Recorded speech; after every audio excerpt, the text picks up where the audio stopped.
My wife mocked me for being a mechanic while spending my savings. Then she cheated. Now she's begging while I live better than she ever did. I'm a 34-year-old man, and I've spent most of my adult life being underestimated, especially by the woman I loved. I'm a mechanic. Not the fancy kind with a glossy dealership showroom, but the grease under the nails, busted knuckles, 10-hour days kind. I've worked hard my entire life, rebuilding engines, fixing up junkers, and saving every extra penny. I never thought I'd be rich, but I did dream of one day owning my own garage. My wife, Jenna, used to say she admired my work ethic. Back when we were dating, she'd tell people how refreshing it was to be with a man who worked with his hands. I actually believe she meant it, but after we got married, things started to shift. It began subtly. She'd wrinkle her nose when I got home from work. "You smell like oil," she'd say, half laughing, half serious. I'd shower immediately and shrug it off, thinking she was just sensitive. Then came the comments at dinner with her friends, white-collar folks, tech bros, marketing execs. Jenna would say things like, "He's amazing at fixing things," like a human wrench. The laughter that followed felt more like mockery than admiration. Still, I brushed it off. I figured I wasn't part of their world, and that was fine. I didn't need to impress anyone. I just wanted a good life with the woman I loved.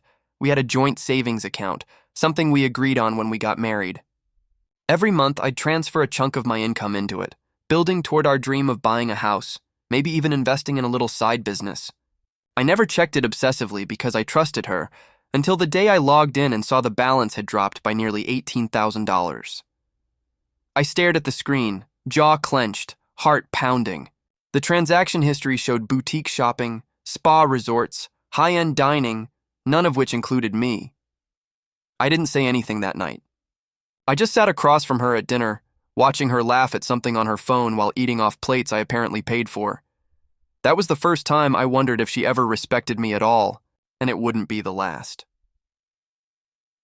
The next morning, I asked her about the savings account. I kept my voice calm. "Hey, Jen, did we take out money for something big recently? The savings looks a little off." She barely looked up from her coffee. "Oh, yeah. I booked a wellness retreat with the girls. I've been so stressed lately and I really needed it." No apology. No heads up. Just that casual entitlement in her voice that made my stomach twist. 18 grand, Jenna? I said, trying hard to keep my composure. "You didn't think we should discuss that first?" She scoffed. "You act like we don't make that back." "We're fine, babe. Don't get all accountant on me. It's just money, but it wasn't just money. It was ours. It was the future I was building with busted hands and 12-hour shifts. And the way she dismissed it, like I was overreacting, felt like a slap. That night, we were at her friend's rooftop birthday party. Everyone was dressed like they walked out of a GQ spread. I was the only one in a button-down shirt that still smelled faintly like rubber gloves and brake fluid. No matter how many times I washed it, someone asked me what I did, and before I could speak, Jenna chimed in. "He's a mechanic, like the real kind. He works with car guts." She laughed, swirling her wine. Everyone else laughed too. I forced a smile, but inside I was crumbling. I used to think her jokes were light-hearted. But in that moment, I realized she enjoyed making me feel small. It gave her some kind of twisted superiority. Afterward, as we drove home in silence, she reached over and touched my arm. "You know I'm just kidding, right?" I nodded, but I didn't believe her. Not anymore. And that night, for the first time, I didn't sleep next to her. I stayed out in the garage. With the machines. At least they respected the work I put in. I didn't mean for the garage to become my refuge, but it did. There was something comforting about the clank of metal, the hiss of a pressure hose, the low hum of a finished engine. Machines didn't lie. They didn't mock you. They either worked or they didn't, and when they didn't, you fixed them. Jenna stopped asking where I was spending my nights. Maybe she thought I was pouting. Maybe she didn't care, but I started noticing things. She was always out with the girls, yet none of the names she dropped matched the voices I overheard on her late-night calls. She dressed like she was going clubbing every Thursday, but said she was going to yoga and wine. The scent of cologne that wasn't mine clung to her scarf one night when she came home late, and I stood in the hallway just staring at her. "You okay?" she asked, slurring slightly, her lipstick smudged. "Yeah," I lied. "Just tired." But inside I wasn't tired. I was done pretending. One weekend, I took a full day off, something I never did, and deep cleaned the entire garage. I needed a space that was mine. That didn't feel like I was sleeping on the outskirts of someone else's life. When I got back inside the house that night, I noticed Jenna had left her phone charging on the kitchen counter. It buzzed 3 times, same name every time, Carter. I knew that name. He was married to one of Jenna's coworkers. We'd even been to a dinner party with them once. I remember he shook my hand too hard and avoided eye contact when I said I was a mechanic. A real man, Jenna had called him once. Back then, I thought it was a joke, but nothing felt like a joke anymore. I picked up the phone. My hand was shaking, and I tapped in her passcode. The messages loaded instantly, hundreds of them. Flirty texts, late-night photos, videos I wish I could erase from my memory. And it wasn't just Carter. It was the way Jenna spoke to him, like I was a joke. A paycheck. A backup plan. She told him I was boring, that I smelled like tires in desperation, and that he made her feel like a woman again. There were screenshots of our bank account. She had shown him how much I was saving, mocking me for thinking like a poor person because I believed in budgeting. She even joked that she'd burn through my money before he ever notices. That broke me more than the cheating. I sat there, phone in hand, staring at the woman I thought I knew, someone I'd worked hard to support, to build a life with. She wasn't just disloyal, she was cruel.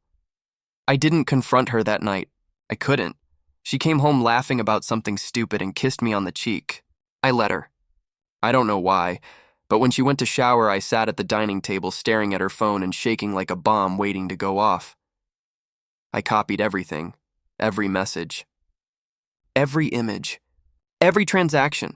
I forwarded it all to a backup email I'd made that night.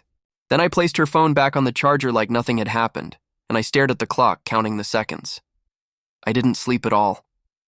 The walls of that house felt suffocating, like I was trapped in a world built on my own denial. She was in the next room sleeping peacefully while I sat there grieving a marriage she had already buried. I wasn't ready to explode. Not yet, but I was done being the fool in her story. I was going to rewrite it. The next morning, she was humming while making coffee. I couldn't stop staring at her. The way she moved, the casual sway of her hips, the innocent smile she tossed over her shoulder, like she hadn't just destroyed everything we'd built. Like she wasn't lying to my face every single day. "You okay?" she asked, pouring my cup. "You look tense." "I'm fine," I lied. "Did you sleep well?" She nodded, walked over, and kissed my cheek. Like a baby? "You should come to yoga with me tonight." "It's restorative," I nearly laughed. Yoga, that's what she was calling it now. I took the cup from her hand, let my fingers linger on hers for just a second longer than necessary. I wanted to see if she flinched. She didn't. She had no idea, and that's when I decided I wasn't going to scream. I wasn't going to beg. I was going to plan. That day, I left work early. I told my boss I needed a week off. "Family stuff," I said. He didn't ask questions, just nodded and gave me a firm clap on the back. I went straight to the bank. Opened a new account in my name only. Transferred what was legally mine, my paychecks, my bonuses, and the last chunk of money I'd been saving to buy my own shop one day. It wasn't as much as it should have been, but it was enough. Then I called a lawyer. I'd never stepped into a law office before. The place smelled like leather and stress. But the moment I showed the attorney the printouts, the screenshots, the financial records, he looked at me and said, "You're not crazy. You're married to a manipulator, and we can win." I walked out of that office with a folder in my hand and a plan forming in my head. She didn't know it yet. But the version of me she mocked, the broke mechanic, the pushover husband, was gone, and what was coming next? She'd never see it coming. The next few days I played my role perfectly. I came home on time. Kissed her cheek. Had dinner with her like nothing was wrong. Listened to her talk about spa days and the girls and the new wellness podcast she was into. I nodded, smiled, laughed when I had to, and all the while, I was watching. She had no clue I was documenting everything, taking photos of receipts, saving emails, even installing a simple security cam in the garage where she thought I was brooding too much. I wasn't brooding. I was building something. The car I'd left half-finished for over a year. I started fixing it up. Not just because it needed work, but because I did too. That car became my therapy. Every bolt I tightened, Every wire I replaced, it felt like stitching myself back together. She still left the house at weird hours. Still came home looking too perfect for someone who claimed to be doing hot yoga or silent meditation. One night, she even had the audacity to say, "You should be more like Carter. He's got balance. You work too much. I nearly dropped the wrench in my hand. Balance? Carter? The guy she was sneaking around with while spending my money and sleeping in my bed? I wanted to explode. Right then. Right there. But I didn't. Instead, I said, maybe you're right. Maybe I do need to make some changes. She smiled like she'd won something. I smiled too, because she had no idea the game was over. Later that night, I emailed my lawyer the final batch of evidence. I scheduled a meeting to begin divorce proceedings. We would serve her the papers within a week, but I needed one last push. One final piece that would end the charade, and fate? It handed it to me on a silver platter, because 2 days later, I came home early and his car was in my driveway. It was unmistakable. Carter's black Audi, parked like it belonged there. My heart was pounding, but my hands were steady. I didn't rush in. I didn't slam the door. I just stood on the sidewalk staring at the car, feeling something inside me turn cold. This wasn't rage. This was clarity. I pulled out my phone, snapped a photo, license plate and all, walked quietly around the side of the house. I could hear them laughing. Her laugh. God, I used to love that laugh. Now it sounded like a blade. I didn't go inside. I didn't confront them. Instead, I got in my truck, drove a few blocks away, parked, and waited. I knew he wouldn't stay long. Cowards like him never do. Sure enough, 40 minutes later, Carter came walking out, adjusting his belt like he'd just finished a workout. He didn't see me, didn't even look around, just slid into his car and drove off. I drove back, quiet, controlled. When I walked in, Jenna was already back in her yoga pants pretending she'd been home all day. She looked up, startled. "Hey, you're home early."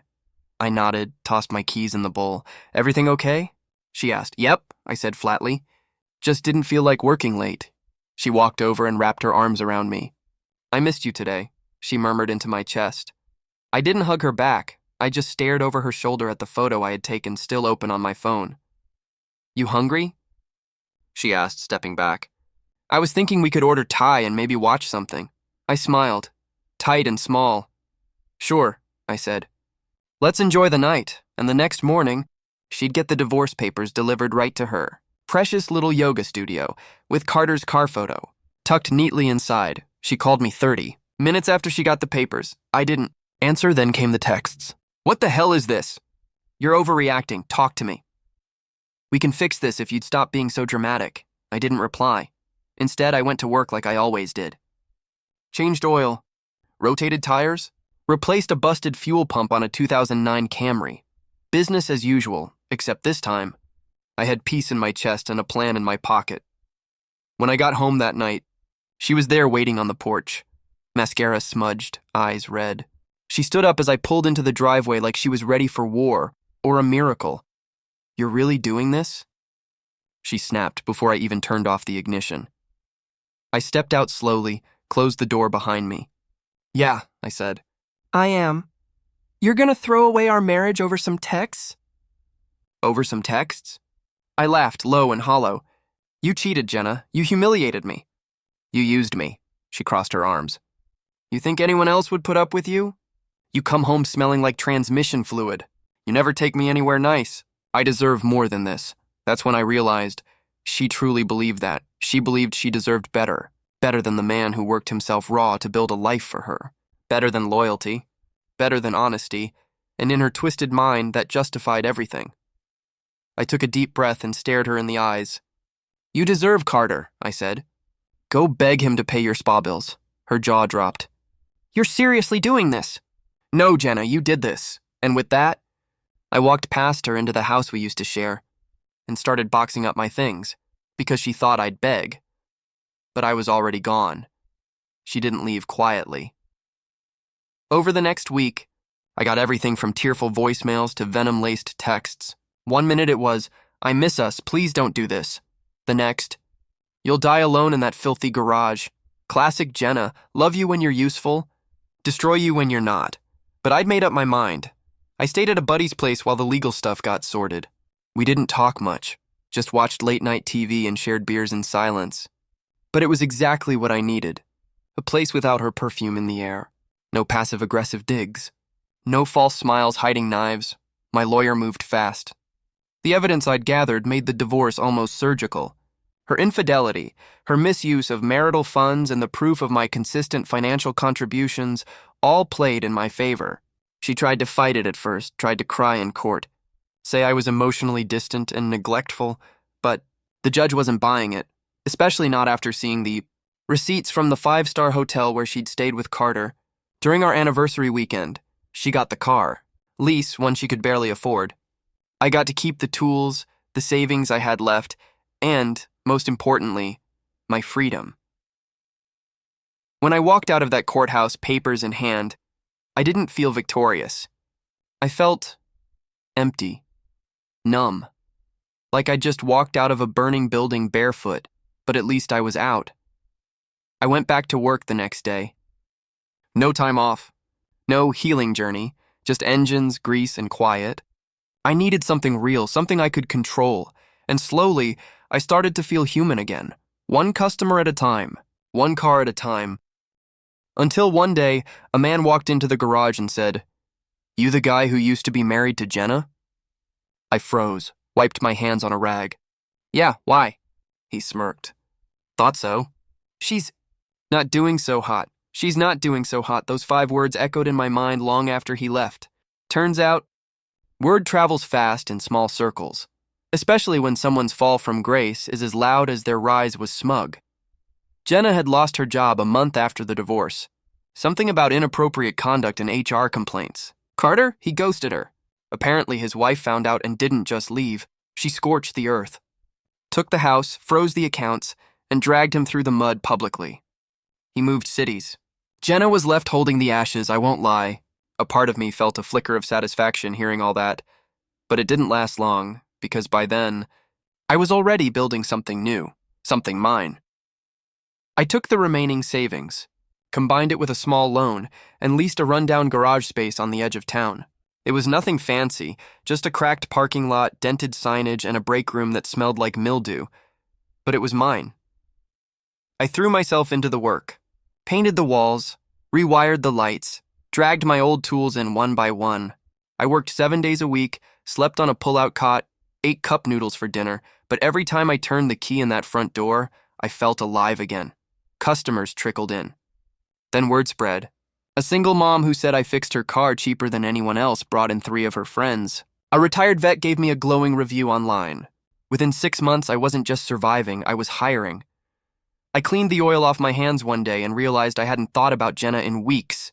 That was the real win, not revenge, not payback. Peace. And just when I thought that chapter was closed, she showed up at my shop. She looked like a ghost of the woman I once knew. Same eyes, same perfect hair. But the spark? Gone, replaced by something dull, hollow. She stood at the entrance to my garage, arms wrapped around herself like a child waiting to be invited in. "Hey," she said softly, almost like she was afraid I wouldn't recognize her.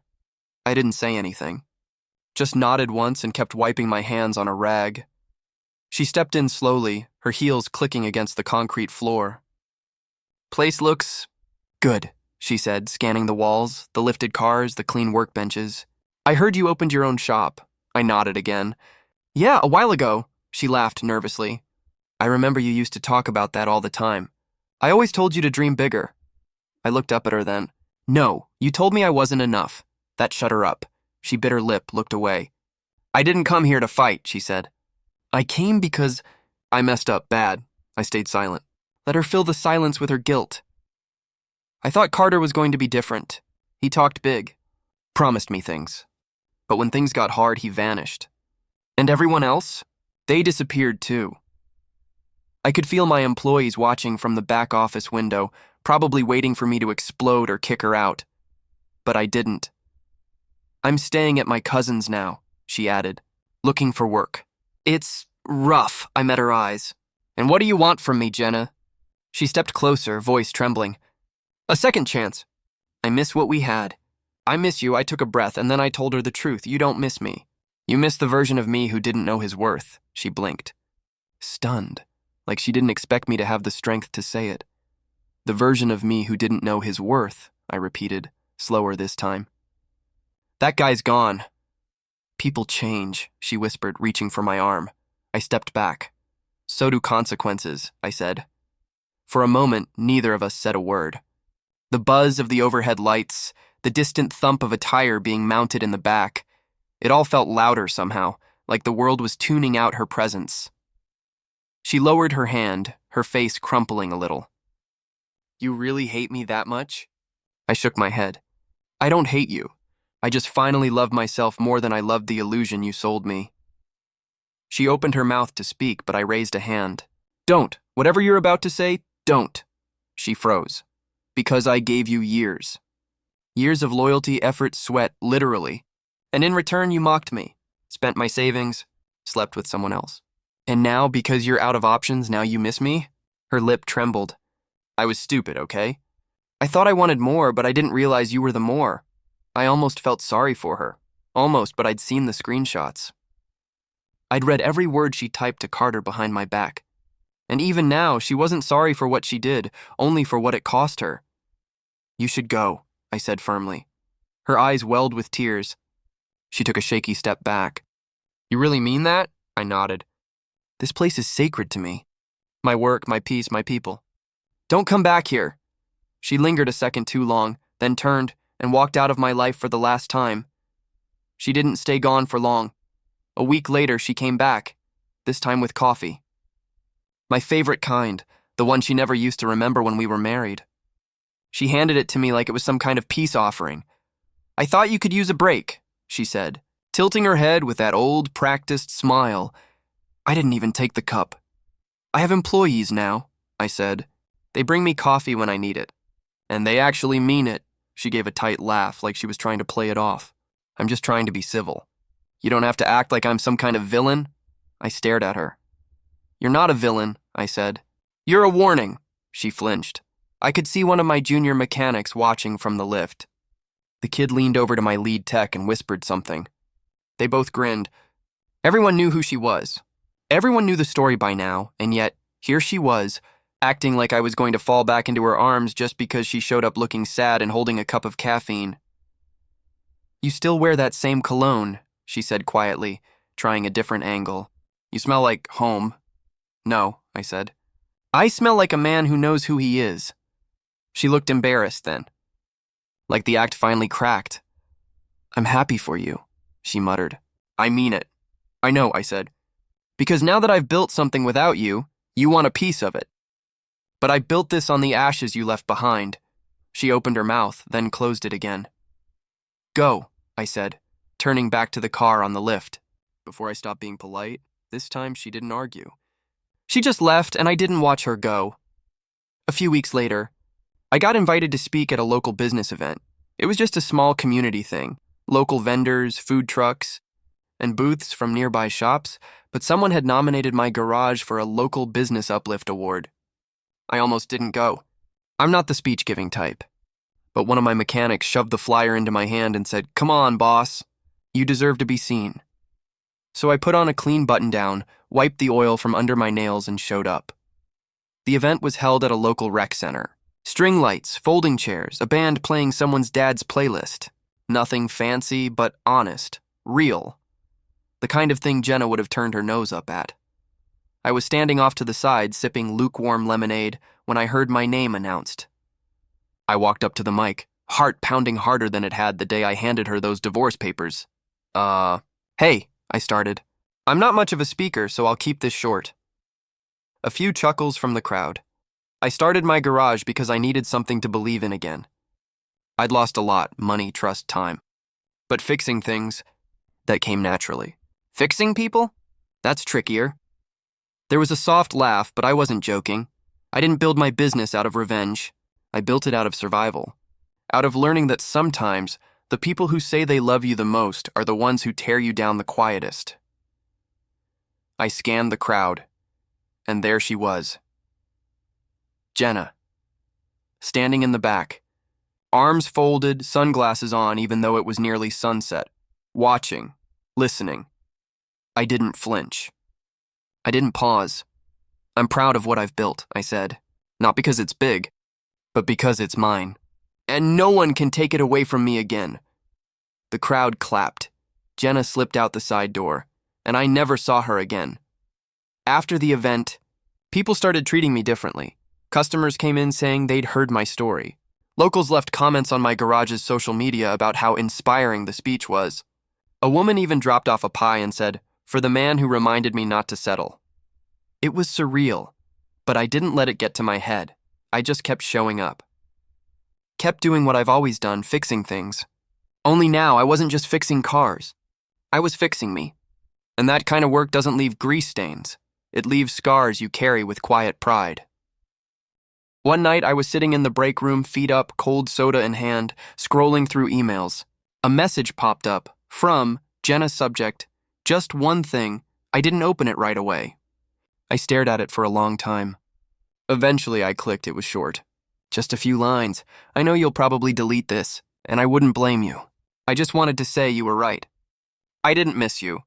I missed the comfort you gave me. The version of you that let me get away with anything. I see now how wrong I was. I hope you're happy. I mean that. There was no ask, no request, just closure." And I realized for the first time in a long time, I didn't need her to apologize. I'd already moved on. I didn't reply. I archived the email and went back to watching a YouTube video about rebuilding a 1967 Mustang. A few days later, one of my guys asked, "Hey, if your ex begged you to take her back, would you?" I smiled, sipped my drink. "Nah, not because I hate her. Just because I love myself now." That answer felt final, like a full stop.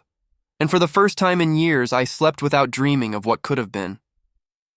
I wake up every day in a house I own, next to a garage I built from the ground up. It's not a mansion. It doesn't have marble floors or walk-in closets or smart mirrors that tell you your body fat percentage. But it has something more valuable: peace. The kind you earn after walking through hell and coming out clean on the other side. My business? Thriving. I've got 2 locations now, 10 employees, a wait list for major repairs that stretches out 2 weeks. I mentor high school kids who want to learn the trade. I give discounts to single parents and veterans. I even hired a young woman who reminds me a bit of myself when I was starting. Quiet, determined, overlooked. She's already better with transmissions than I ever was. And me? I'm good. I work hard, eat better, sleep deeper. I don't check my phone waiting for someone to lie to me. I don't wonder if I'm being talked down to behind closed doors. I don't second guess if I'm enough. I started dating again. Slow. Careful. Nothing serious at first. But recently, there's someone. She's kind, honest, laughs with her whole face. Doesn't care if my hands are dirty or if I forget to shave on weekends. We sit on the hood of my classic Mustang sometimes. Yeah, I finished it and talk about everything and nothing under the stars. And sometimes, when I close up the shop and lock the gate behind me, I think about the man I used to be, the one who let himself be mocked, cheated on, and used. And I thank God that version of me died in the fire, she said, because now I live better than she ever did, and she'll never be part of it again.